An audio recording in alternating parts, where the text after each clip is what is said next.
ese concepto de paraíso, es decir, como ese es un concepto muy primitivo, lo toman los judíos, una religión pastoril y tal, pero no tienen ese concepto de paraíso, ni tampoco el concepto de infierno tal y como lo concebimos.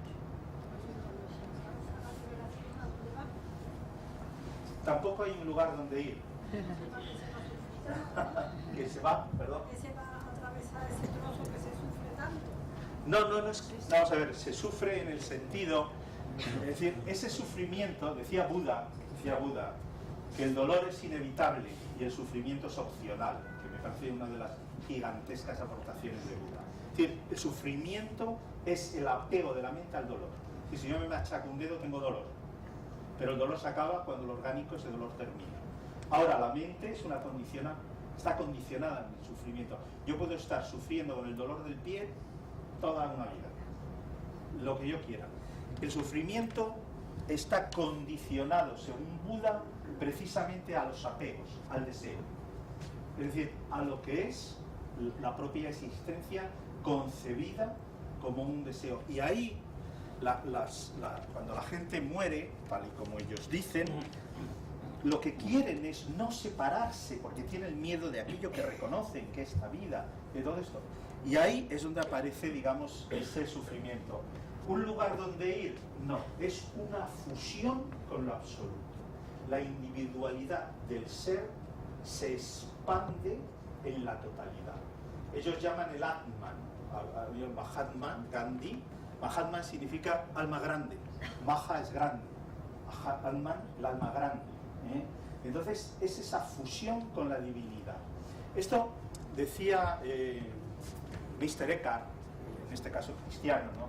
Decía, Dios no existe, es. Este es un concepto muy importante que ellos tienen también, y voy a pasar a explicarlo brevemente. Lo de Dios no existe, es. Es decir, nosotros aquí, ¿qué percibimos? El universo sensible, fenoménico, ¿de acuerdo? Es decir, nuestros sentidos van de aquí hasta aquí, llegan acá para allá, olfato, vista, comprensión, etcétera, etcétera. ¿De acuerdo? Eso llamamos existencia. Existencia. Para estas gentes, también para Mr. Eckhart y muchos cristianos, la mística cristiana, existe el ser, el concepto del ser. Aquí es donde habitas, vamos a llamar Dios, Brahman, la divinidad. Hay un momento que esa divinidad pasa a la existencia, cruza esta frontera. Este sería el ámbito del ser, de la esencia. Digamos, vamos a llamar de lo real, ¿de acuerdo? Y esto sería Maya, la existencia condicionada. Entonces hay un momento, esto está presente en todas las religiones, en la religión egipcia, el tránsito de la esencia a la existencia, de lo no manifestado a lo manifestado. De algún modo, eso que usted pregunta, ¿a dónde va?, sería un retorno a la esencia, a Dios. De hecho, la palabra religión viene de religio, latín, que es religar, es fundir a la divinidad y su criatura. La criatura se funde en la divinidad, porque es una emanación de la divinidad. El concepto en ese punto ahí, un paraíso y tal, como sobre todo los musulmanes lo tienen, donde hay urís, que son guapas y dan vino y todo esto con una fiesta estupenda, ¿no? Los musulmanes, algunos, bueno, los wahhabis estos ahora fundamentalistas y tal. No, eso no existe. Existe ese concepto de fusión de la criatura, de la esencia con lo divino, ¿de acuerdo? Esa sería un poco la expresión. Para ello es importante aquello de la iluminación, ¿de acuerdo? Porque no sé si hacerles, si quieren colaborar, un pequeño experimento, muy breve, ¿vale? Sí. Mire, dentro de la Advaita Vedanta existe una cosa que se llama vichara. El vichara es la indagación del ser, ¿de acuerdo? Entonces, esto se hace durante días. Habitualmente la estructura es que se ponen sentados uno enfrente de otro, a poca distancia, mirándose a los ojos, aquel que va a hacer bishara con otro, que suele ser un maestro. Y entonces hace una pregunta.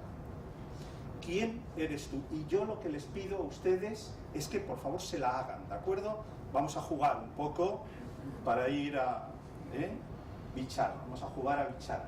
Entonces la pregunta es, ¿quién eres tú? Háblame de ti. ¿Quién eres tú? Háblame de ti. Entonces, el que está ahí, contesta. Contesta.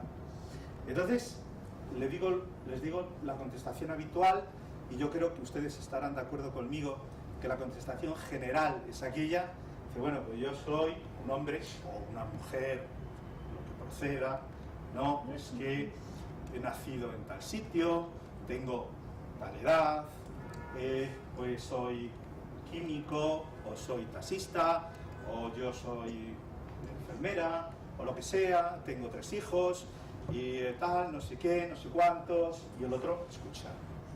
Y hay un momento que le interrumpe. ¿Están de acuerdo conmigo en que esa sería una contestación convencional? ¿Quién eres tú? Háblame de ti. Entonces le dice, ¿quién eres tú? Háblame de ti sin apelar a tu biografía. Y ahora yo pregunto, ¿hay algunos de ustedes que crean que usted es algo más que su biografía? Sí. La crónica de su relación orgánica con esto que llamamos existencia. ¿Hay alguno de ustedes? Sí. ¿Vale? Entonces, entre ellos seguimos bichara, ¿de acuerdo? Nosotros no, hay gente que cree no. Yo soy el resultado de mi biografía. Yo vengo del orgánico, un accidente, y voy al orgánico. Por lo tanto, no soy más que mi biografía, que es una relación con lo orgánico, ¿de acuerdo? Pero hay gente que cree que no, que es algo más de su biografía, ¿vale? Entonces, para eso hacemos bichara. Seguimos bichara. Y bichara pregunta, ¿quién eres tú? Háblame de ti sin apelar a tu biografía. Y entonces, otra conversación, otra respuesta habitual, es decir, pues yo soy, en mi caso, pues soy un señor, pues hombre, bajito, gordín más bien y tal, operado y no sé qué, y me estoy quedando calvo y tal, y, en fin, le das una serie de respuestas, pero claro, no puedes apelar a la biografía, ¿de acuerdo? Y bichara, que está delante, le dice, ¿quién eres tú? Háblame de ti, sin apelar a tu biografía ni a la imagen que devuelve el espejo. Tu físico. Entonces... Es que a mí me ha salido, al decir eso me ha salido una cosa muy curiosa, y que me ha salido un ser perdido en el universo que tiene que ser. Esa es la tercera parte de bichara. Vamos ahí. Porque bichara también tiene contestación para eso. Sí. ¿Perdón? Las emociones que serían. Vamos a seguir. El caso mío no he ido por ahí, no. Sí. Entonces, ¿hay gente que considere que es algo más que su estructura física? Hay gente que sí. Entonces, ¿quién eres tú? Háblame de ti, sin apelar a tu biografía, sin apelar a la imagen. Ellos no decían a la imagen que devuelve el espejo, sino que devuelve el lago, ¿no? Es más un lago. Háblame de ti. Y entonces, por ejemplo, una respuesta puede ser esta, ¿no? La que usted ha dicho.